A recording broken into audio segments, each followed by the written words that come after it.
Hello YouTube family, welcome back to my channel, and if you're new, my name is Lakna. Thank you so much for tuning in.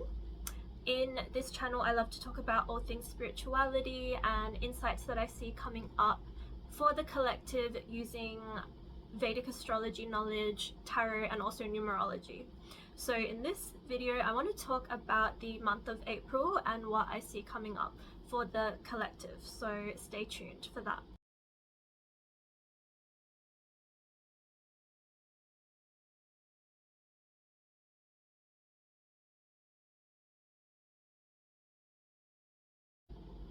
So the month of April in numerology is a number 13 month, which reduces down to 4 when you add it up.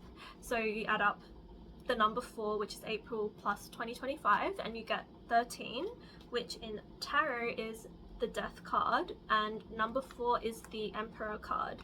So these are two of the major archetypal themes of this month for all of us in different types of ways. We will all be experiencing this personally and also as a collective. Themes to do with these cards will be playing out. So it's really interesting because the Death card being the number 13, the number 1 is ruled by the Sun. The Emperor is number 4, which is also the number of the Sun. And the number 3 with the 13, the number 3 is ruled by Jupiter. So two of the major archetypal planetary influences of this month is the Sun and Jupiter. This is super interesting when we think about the month of March, which, depending on when you're watching this video, I'm making this, we're still in March, and we had the lunar eclipse in the sign of Leo and the solar eclipse in Pisces, and this is Vedic astrology, not Western astrology.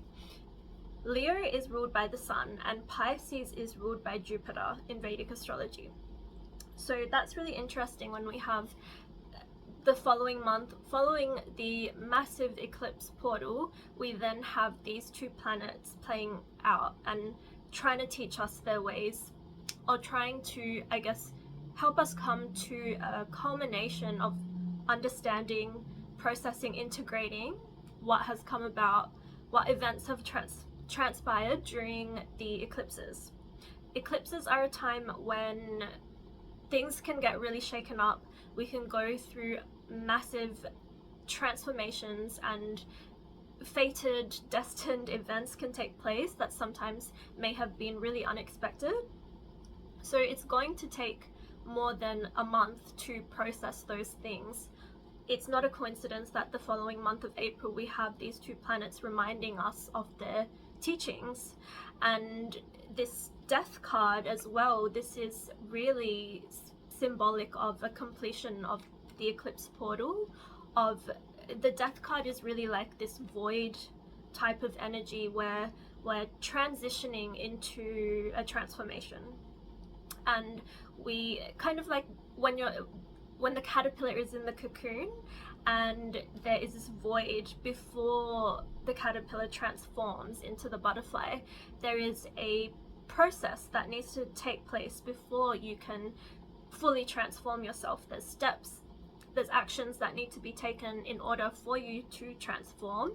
There's really uncomfortable emotions and actions and just things that are going to arise that you need to process and let go of and release, which is very eclipse energy, very death energy. It's like not necessarily a physical death, but just death of old limiting patterns and beliefs and habits and ways of living and going about your life that don't serve you anymore. And this is the time when we can't hide away from that.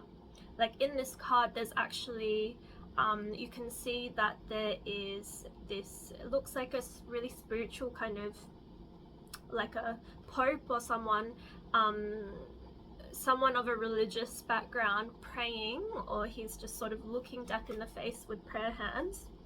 That's really symbolic of like the Jupiterian energy of using like connecting with higher powers, gurus, wisdom, spirituality, religion, faith and trust in higher power, and connecting with, you know, God, with the universe at large, and facing these things like that require us to go through deaths and rebirths, and letting go of patterns that don't serve us, these ancestral patterns that we keep repeating, childhood wounds that are finally we're ready to release, and unconscious behaviors that we no longer want to put up with. It's time to really face our shadows. Like, this death card is really symbolic of the shadow version of us that we're ready to release. In the death card, there is a young girl in the corner, and she's facing away from death, and she is really symbolizing to us the need to really face the things that we deny and suppress, the shadow aspects of life. The death is really like an unknown territory. We don't know what happens after we die, and that is a scary place for a lot of us, and a lot of us, we don't want to face those thoughts or those emotions that come up around death.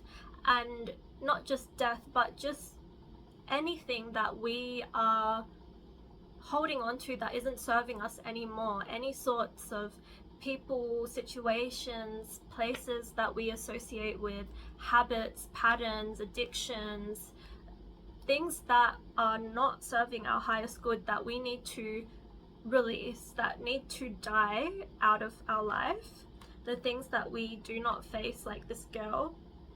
This is coming up now in this month because we just had a massive eclipse portal in the month of March, and eclipses want to eclipse things out of our life. So this month of April is kind of like this void of us really releasing those things and figuring out the necessary steps and actions and things that we need to sort of bring up, to face, to feel, to heal, so that we can actually let go and release and step into our new beginning.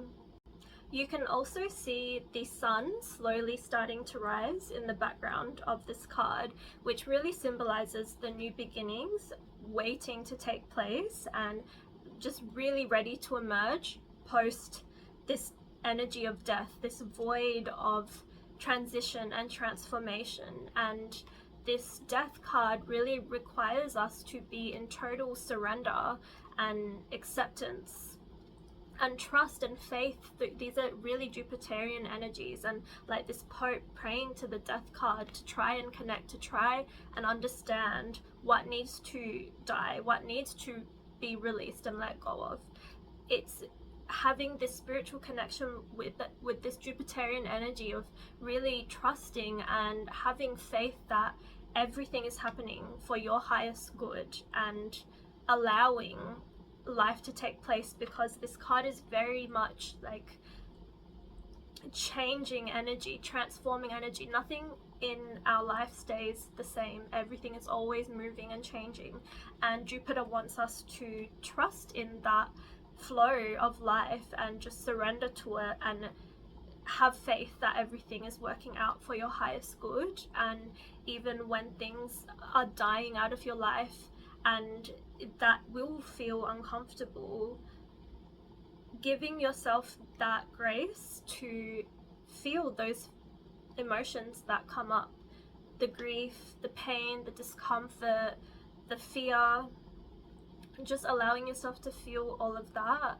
and accepting that this is a part of life, a part of this cycle of life, and just reflecting and grieving. And yeah, then you feel it, you heal it, and then you let it go and you release.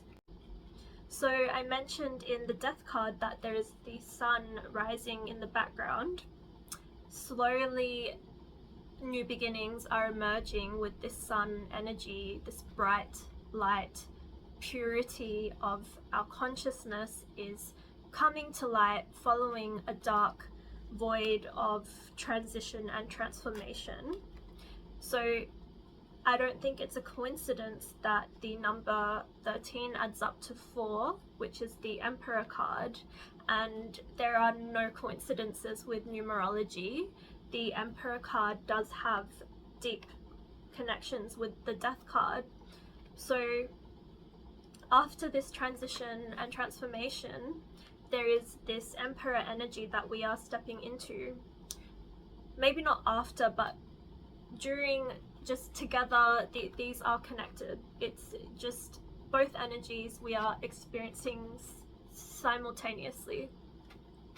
The Emperor is this really strong Aries energy, really masculine. The Emperor can describe father figures, really strong masculine figures in our life, authority figures like our bosses, teachers, leaders, things like that.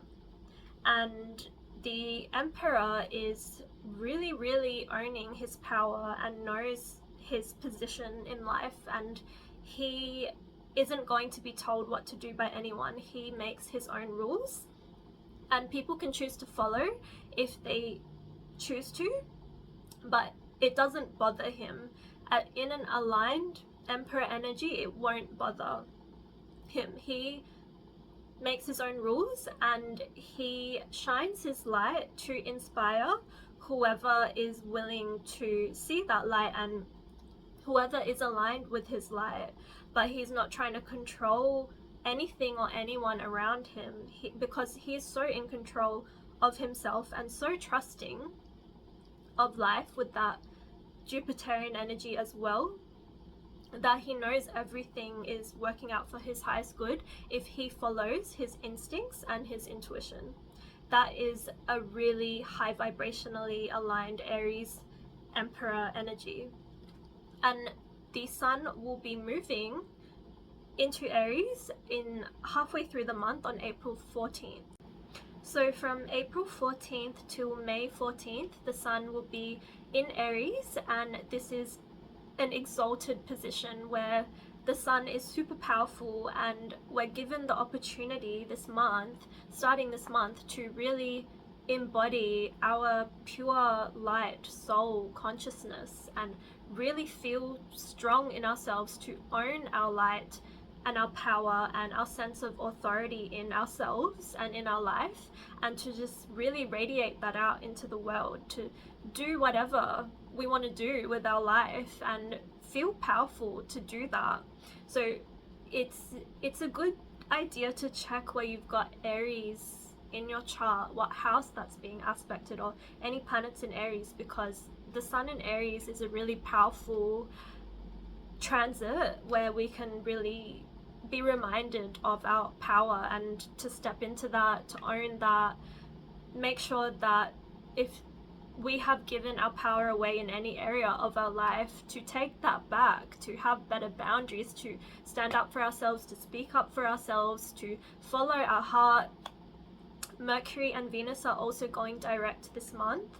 So Mercury goes direct on April 7th and Venus goes direct on April 13th. So that is powerful forward momentum with two really planets that are just so involved in our lives.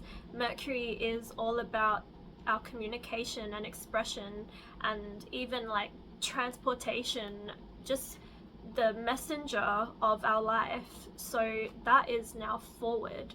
And Venus, the planet of love, relationships, following our heart, all of the things to do with our desires and money and luxuries and beauty and art and all of the beautiful things in life, that is also going forward. So this is a really powerful time to step back into any creative endeavors, to really like anything to do with our finances and any business plans and goals and any type of communication and expression, and even love and relating with others, relationships, friendships, social things. Like, it's all just moving forward this month of April, whereas there is still that void energy of death taking place, but sometimes we do need to experience more things in our external reality to wake us up. Sometimes we need to be more social, and we need to meet a certain person, we need to complete a certain task or do a certain thing to wake us up to what needs to also be released. And that sort of void like energy that's happening in the background sometimes needs a push from the external world to come to the surface. Mars enters Cancer on April 3rd, so this is a massive shift as well. Mars has been in Gemini and will enter Cancer, will stay in Cancer from April 3rd till June. So wherever you have Cancer in your chart, whatever planet and whatever house you have that in is really important to look into, because Mars is debilitated in Cancer. It's not the easiest position. So these themes, these Emperor themes and the death themes to do with letting go, releasing, and standing up for yourself and being in your own authority and your power. These themes are, I feel Mars has a lot to do with that. The Emperor is the Aries card, which Aries is ruled by Mars. So yeah, wherever you have Cancer, this is a huge area of importance to pay attention to. This is an area in your life where probably themes to do with themes to do with these two cards will arise. Jupiter and Venus are in what is called a Parivartanam yoga, where they are in opposite signs, sort of shining their light on each other and teaching each other their ways. So Jupiter is in Taurus, Venus is in Pisces.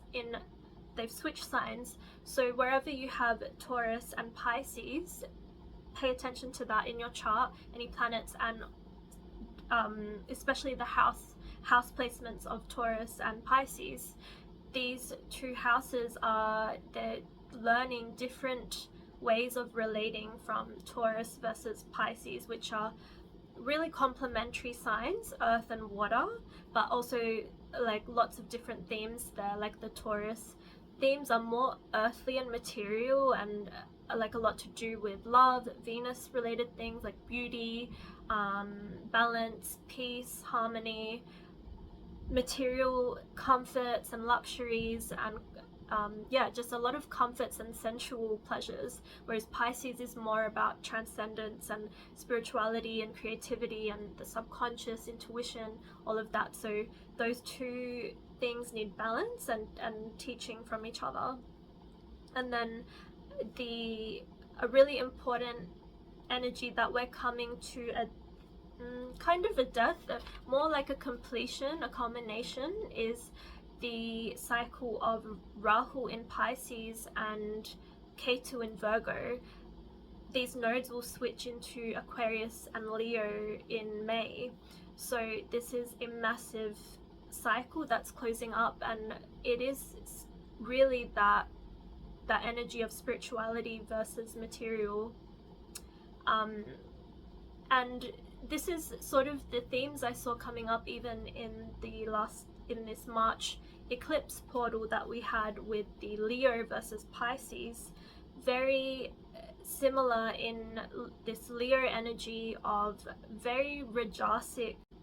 The Leo Rajasic energy of taking lots of action and accomplishing things and manifesting and creating and being creative, versus the Pisces energy of being more introspective and reflective and connecting with your subconscious, with your intuition, and this more sort of feminine flow energy of being creative in a more receptive way and getting more in touch with your spirituality. And it's really like the Rajasic versus Sattvic energy that we're being asked to balance out with this eclipse portal in March. And then this energy in April is the transition of the transformation, so that we can really understand our light, our pure light, and shine that out, our consciousness that is really connected to our soul, which is our sun in Vedic astrology. And I mentioned there is these two planets overarching this month of April, the Sun and Jupiter, which is the Sun is ruled by the sign of Leo, which was our lunar eclipse in March, and Jupiter is ruled by Pisces, which is our new moon solar eclipse happening on at the end of March. So there are so many things that connect and just show that the Sun and Jupiter are teaching us in this month of April to really see our Sun, our pure light consciousness, in this Jupiterian way. This Jupiterian way of seeing our Sun in the highest perspective, not coming from ego or a need to control others or our outside circumstances, but trusting in life, having faith in ourselves and in life and in this universe at large, and having that strong connection to our light, which is our Sun, our pure light, our soul, our consciousness, really understanding that and having a clear vision of that, being able to discern what isn't of our pure light and soul, which what Jupiter is helping us to do. And I do feel like the planetary energies are really helping us understand that, so that we can really be in our own sense of authority, sovereignty, our power, control in our life, but also not in a way where we are controlling our life. Like, we are fully in surrender as well, and in flow and in harmony with the cycles of life, which require this death energy as well. We're not holding on or clinging on or trying to control anything. We're just like in full surrender, in faith and trust. And when we're in that, we are in so much power. We can sit back and, well, not sit back and relax. We are still taking actions and doing the necessary things, but from a place of alignment and trust and faith and positivity and inspiration, and yeah, just being in that flow state, acting from the flow state. So yeah, this is just some of the themes I see coming up for April. It's going to be a really big month. It is not going to be as shaken up and heavy and shadowy as March. This is like the aftermath of the eclipses, so we can process transition smoothly into May, which is going to be a big month as well. So I hope that you all have a beautiful month. I'd love to hear what's coming up for you all. Let me know if these resonate and if there's any like synchronicities coming up for you. Yeah, I love to hear what's going on. But other than that, I will see you all in my next video. If you would like a reading with me, a personal one-to-one, I do offer tarot and astrology readings, which are on my Etsy website. The link is in my bio. But other than that, I will see you all in my next video. Bye, my loves.